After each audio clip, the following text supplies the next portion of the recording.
Bismillahirrahmanirrahim. Assalamualaikum warahmatullahi wabarakatuh. Alhamdulillah, kita masih dapat dipertemukan oleh Allah pada kesempatan kali ini. Semoga kita menjadi hamba-hambanya yang pandai bersyukur dan pandai memanfaatkan kesempatan yang telah diberikan oleh Allah untuk menimba ilmu. Gitu ya. Baik, bertemu lagi dengan saya, sahabat Etika Bisnis, Muhammad Ilmi, tetap di etikabisnis.net. Kali ini saya akan mengajak sahabat Etika Bisnis untuk belajar kembali, menimba ilmu kembali. Yang kali ini saya mengambil judul, yaitu Jangan Mudah Bersumpah. Ini adalah materi lanjutan dari materi-materi sebelumnya yang saya ambil dari buku karangan Dakil bin Gunaim Al-Awad yang berjudul Untayan Nasihat Seputar Adab Jual Beli kepada Para Pedagang. Seperti yang kita ketahui, sahabat Etika Bisnis, bahwa banyak sekali para penjual di luar sana gitu yang sangat-sangat mudah untuk bersumpah, sangat-sangat mudah untuk mengucapkan sumpah dengan harapan barang dagangan mereka akan laris dibeli oleh orang gitu ya. Walaupun terkadang barang yang mereka dagangkan itu tidak sesuai dengan apa yang mereka omongkan, seperti itu. Padahal gitu ya.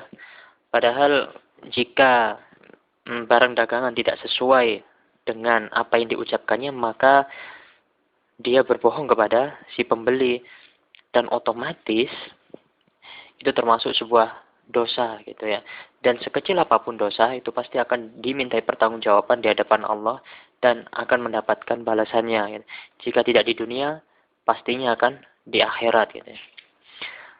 Di surat Al-Imran ayat 77 dijelaskan oleh Allah yang artinya sesungguhnya orang-orang yang menukar janjinya dengan Allah dan sumpah-sumpah mereka dengan harga yang sedikit, mereka itu tidak mendapatkan bagian pahala di akhirat, dan Allah tidak akan berkata-kata dengan mereka dan tidak akan melihat mereka pada hari kiamat, dan tidak pula akan mensucikan mereka, dan bagi mereka siksa yang pedih. A'udzubillahi min dzalik. Jadi jangan sampai kita seperti itu ya. Jadi sebisa mungkin kalau barang kita jelek, ya bilang aja jelek. Kalau barang kita bagus, bilang aja bagus. Jadi bilang apa adanya kepada para pembeli, sehingga para pembeli tidak merasa kecewa setelah membeli barang dagangan kita.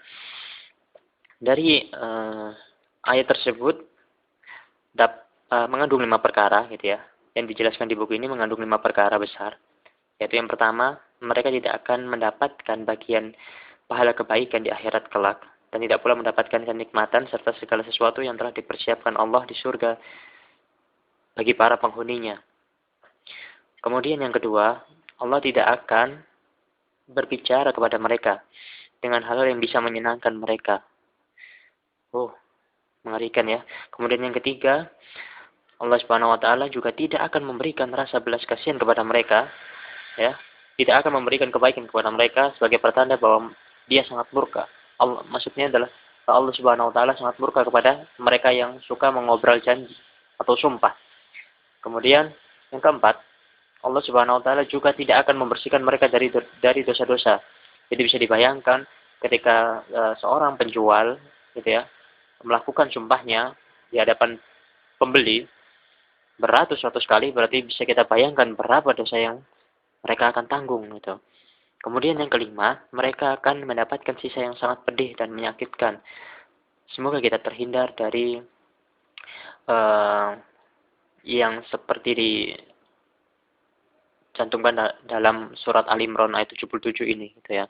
Semoga kita terhindar dan kita berupaya sekuat kita, semampu kita untuk menjadi penjual yang benar-benar jujur, terutama di bisnis online. Karena bagaimanapun juga, ketika kita berjualan online, otomatis kita tidak saling bertemu antara penjual dan pembeli, sehingga kita patut tetap gitu ya menjaga kualitas, kita tetap menjaga komitmen agar si pembeli dapat merasa senang belanja di kita, dan kita pun juga akan mendapatkan pahala dari Allah karena menyenangkan hati mereka, seperti itu. Diriwayatkan dari Abdullah bin Abu Aufa radhiyallahu an bahwa seorang laki-laki yang menjual barang dagangannya di pasar, kemudian ia bersumpah bahwa ia telah memberikan barang terbaik yang belum pernah ia berikan kepada siapapun, dengan maksud tidak menipu orang yang akan membelinya. Maka turunlah ayat tadi, yaitu Ali Imran ayat 77. Diriwayatkan oleh hadis riwayat Al-Bukhari dalam kitab Al-Buyu dalam Fathul Bari 4/316. Dalam riwayat lain juga disebutkan bahwa ada seorang laki-laki yang menjual barang dagangannya pada pagi hari. Kemudian sore tiba, datanglah seorang laki-laki menawar barang dagangannya itu. Kemudian si penjual bersumpah, ya, dia bersumpah tidak mau menjual barang dagangannya itu karena berbagai alasan. Kalau bukan karena waktu sore telah tiba, ia tetap tidak akan menjualnya. Maka Allah Subhanahu wa taala menurunkan firman-Nya, dalam Ali Imran ayat 77, seperti itu. Kemudian Rasulullah sendiri bersabda bahwa ada 3 golongan manusia yang tidak akan diajak bicara dan dilihat oleh Allah pada hari kiamat. Yaitu yang pertama, seorang laki-laki yang bersumpah atas suatu barang dagangan bahwa ia telah memberi barang dagangan itu dengan harga yang lebih banyak dibandingkan harga yang ditawarkan, padahal ia berdusta. Kemudian yang kedua, seorang laki-laki yang bersumpah di atas sumpah palsu sesudah waktu asar, hanya untuk menguras harta seorang muslim. Kemudian yang ketiga, seorang laki-laki yang menolak memberikan airnya yang berlebihan, hingga Allah berfirman, hari ini tidak akan aku berikan anugerahku kepadamu, seperti halnya engkau telah enggan memberikan barang yang berupa air, padahal engkau tidak membuatnya dari tanganmu sendiri. Hadis riwayat Bukhari dalam kitab At-Tauhid dalam Fathul Bari ke-8 halaman 423. Rasulullah SAW juga bersabda, ada 3 golongan manusia yang tidak diajak bicara, tidak dilihat, dan tidak disisikan Allah pada hari kiamat. Mereka juga mendapatkan siksa yang sangat pedih. Perawi hadis ini mengatakan bahwa Rasulullah mengulang-ulang ucapan itu sampai 3 kali. Ya. Abu Dzar Al-Ghifari radhiyallahu an juga mengatakan, sesungguhnya merugi dan celakalah mereka. Kemudian, siapakah mereka itu, wahai Rasulullah? Rasulullah SAW bersabda, mereka adalah orang-orang yang mengulurkan kain atau pakaiannya hingga di bawah mata kaki. Kemudian orang yang suka mengungkit-ungkit pemberiannya. Dan orang yang melariskan barang dagangannya dengan bersumpah palsu. Orang yang melariskan barang dagangannya dengan bersumpah palsu, di samping akan mendapatkan ancaman yang sangat keras di akhirat, mereka akan mendapatkan ancaman tambahan lagi. Dan itu tidak mereka sadari. Seperti itu. Diriwayatkan dari Muslim dalam kitab Al-Iman dalam Syarh Sahih Muslim kedua halaman 114. Kemudian Rasulullah SAW juga bersabda di hadis yang lain, sumpah dapat melariskan barang dagangan, namun juga dapat menghilangkan keberkahan. Atau dalam lewat lain, keuntungan yang dimaksudkan ya. Ini diriwayatkan oleh Muttafaqun alaih, hadis riwayat Bukhari dalam kitab Al-Buyu dan dalam Fathul Bari keempat 315, kemudian Muslim dalam kitab Al-Buyu sama dalam Syarah Sahih Muslim ke-11 44. Seperti itu. Jadi sahabat Etika Bisnis, dapat kita belajar bersama-sama bahwa menjadi seorang penjual yang banyak bersumpah, yang banyak berdusta akan barang dagangannya, sungguh-sungguh membuat Allah murka. Coba bisa sahabat Etika Bisnis bayangkan, di dunia saja Allah sudah murka kepada para penjual yang banyak melakukan sumpah atas barang dagangannya, apalagi nanti di akhirat gitu ya. Jika mereka dapat berhari-hari, mereka dapat menikmati hasil keuntungan dari sumpah yang mereka lakukan, maka mereka perlu khawatir terhadap peradilan Allah yang sangat adil, seadil-adilnya pada hari kiamat kelak, yang tidak ada peradilan yang seadil peradilan Allah tersebut. Maka saya mengajak diri saya pribadi dan sahabat Etika Bisnis untuk mari kita belajar menjadi penjual yang jujur. Mari kita menjadi penjual yang disenangi oleh pembeli.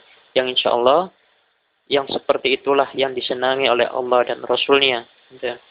Walaupun keuntungan yang kita ambil sedikit, tapi para pembeli senang membeli barang dagangan kita, itu jauh lebih berkah dan bermanfaat bagi kehidupan kita daripada kita harus berdusta atau bersumpah atas barang dagangan sehingga mereka mau membeli barang dagangan kita.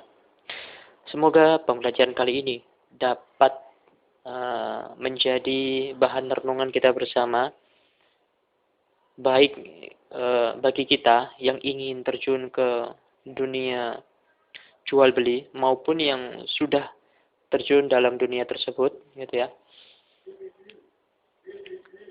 Semoga apa yang dapat saya sampaikan dapat bermanfaat untuk kita semua, dan insya Allah kita akan bertemu pada pembahasan berikutnya yang tentunya insya Allah lebih menarik dan bermanfaat. Oh ya, satu lagi, jangan lupa untuk selalu kunjungi website kami di www.etikabisnis.net untuk mendapatkan artikel, video, audio terbaru tentang pembelajaran bagaimana cara berbisnis online yang halal, gitu ya. Dan bagi para sahabat Etika Bisnis yang belum subscribe, gitu ya, bisa mendaftarkan email sahabat Etika Bisnis pada form yang telah disediakan di sidebar sebelah kiri, gitu ya. Sahabat Etika Bisnis akan mendapatkan satu buah ebook gratis khusus bagi mereka yang telah subscribe pada form yang telah kami sediakan, seperti itu. Dan tak lupa, ketika Anda subscribe, maka Andalah yang menjadi prioritas kami dalam memberitahukan, entah itu berupa artikel, informasi terbaru, ataupun penawaran-penawaran menarik lainnya, seperti itu. Baik, itu saja yang bisa saya sampaikan. Kurang lebihnya saya mohon maaf apabila ada perkataan saya tadi yang kurang berkenan di hati sahabat Etika Bisnis. Saya mohon maaf yang sebesar-besarnya, karena bagaimanapun juga saya hanya manusia biasa yang penuh dengan kesalahan. Yang benar datangnya dari Allah, dan yang salah datangnya dari diri saya pribadi. Akhirul kalam. Assalamualaikum warahmatullahi wabarakatuh.